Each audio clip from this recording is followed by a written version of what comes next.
Traffic Ramasamy. Traffic Ramasamy என்கிற KR Ramasamy ஒரு புகழ்பெற்ற இந்திய பொதுநல சேவகர். சாலைகளில் போக்குவரத்து நெரிசல் ஏற்பட்டால் உடனே களம் புகுந்து போக்குவரத்தை சீர்படுத்துவது இவரது வழக்கம். இதனால்தான் இவருக்கு டிராபிக் ராமசாமி என்ற பெயர் வந்தது. பொதுமக்கள் நலன் கருதி பல்வேறு பொதுநல வழக்குகளை தொடர்ந்து பல நல்ல செயல்களுக்கு வித்திட்டவர். அவ்வழக்குகளில் வழக்கறிஞர் துணையின்றி தானே வாதாடுவது என்கிற நடைமுறையை கடைபிடிக்கிறார். இவரது முறையான கல்வி 12ஆம் வகுப்புடன் முடிந்தது. பின்னர் பிரிட்டிஷ் இன்ஸ்டிடியூட் மும்பை கல்வி நிறுவனத்தில் அஞ்சல் வழி மூலம் துணித்துறையில் AMIE பட்டம் பெற்றார். ஊர்காவல் படையிலும் முன்பு பணியாற்றியுள்ளார். ஆரம்பத்தில் ராமசாமி தானே முன்வந்து சென்னை பாரிமுனையின் முன்னாள் போக்குவரத்தை ஒழுங்குபடுத்துவதில் உதவி செய்தார். ஆகவே காவல்துறை இவருக்கு ஒரு அடையாள அட்டையை வழங்கியது.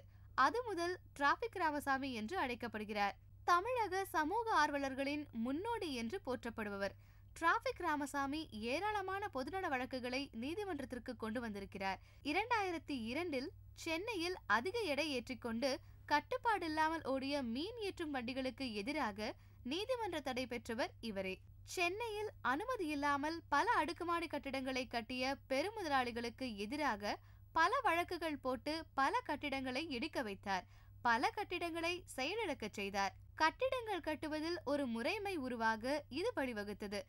சென்னையில் கட்டப்படும் எல்லா கட்டிடங்களும் வாகனங்கள் நிறுத்தும் வசதிகளுடன் மட்டுமே கட்டப்பட வேண்டும் என்ற நீதிமன்ற ஆணையினையும் இவர்தான் பெற்றார். இது இன்று தமிழகம் முழுவதும் பரவலாக அமல் செய்யப்படுகிறது. அரசு நீதி வீணடிக்கப்படுவது, முறைகேடான அரசு செயல்பாடுகள் ஆகியவற்றுக்கு எதிராக தொடர்ச்சியாக நீதிமன்றத்திற்கு சென்றபடியே இருக்கிறார் ராமசாமி. 2009ஆம் ஆண்டு நாடாளுமன்ற தேர்தலில் தென் சென்னை மக்களவை தொகுதியில் சுயேட்சையாக போட்டியிட்டு தோல்வியடைந்தார்.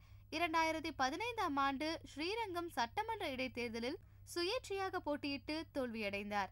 2015ஆம் ஆண்டு சென்னை RK நகர் தொகுதியில் வேட்பாளராக தனித்து நின்றார். இந்த தேர்தலில் எதிர்க்கட்சிகளே போட்டியில் இறங்கவில்லை. ராமசாமி தொடர்ந்த வழக்குகளால் கோபம் கொண்ட எதிர்த்தரப்பினரால் பலமுறை தாக்கப்பட்டுள்ளார். ஆனால் அவரது பணிகளை அவர் கைவிட்டதே இல்லை. 2000ஆம் ஆண்டில் இவர் வழக்கறிஞர்களுக்கு எதிராக போட்ட வழக்குக்காக வழக்கறிஞர்களால் தாக்கப்பட்டார் என்பது குறிப்பிடத்தக்கது. Thanks for watching. Please like and share. Don't forget to subscribe us.